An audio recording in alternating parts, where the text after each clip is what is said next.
من يومين فاتوا كنت عازم أهلي كلهم عندنا على الغدا، ومراتي بصراحة ما قصرتش وعملت الحلو كله.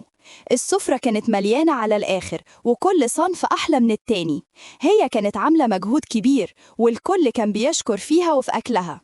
هنا بالظبط لساني فلت مني وقلت الجملة اللي ما كانش المفروض أقولها خالص.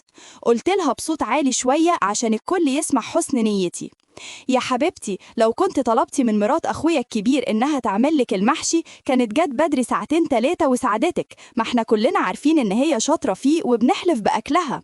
ويا ريتني كنت سكت. الكلمة دي كانت كافية إنها تهدم كل التعب اللي تعبته، وكل الفرحة اللي كانت في البيت في اللحظة دي اتحولت لصمت وكآبة.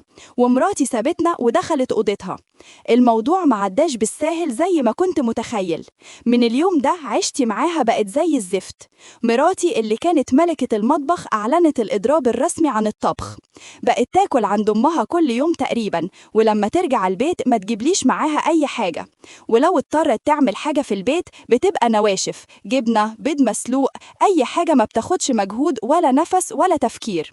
والصدمة الأكبر بقت تطلب أكل جاهز ليها هي بس من المطبخ وتاكله قبل ما أنا أرجع من الشغل.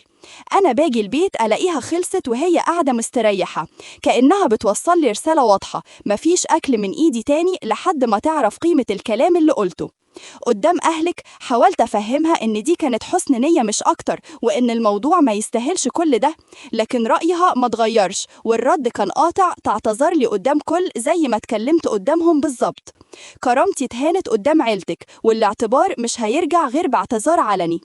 أنا شايف إن الموضوع كله ما كانش مستاهل الحكاية دي كلها. دلوقتي أنا خسيت وتعبت وما بقتش قادر أستحمل الجوع ده.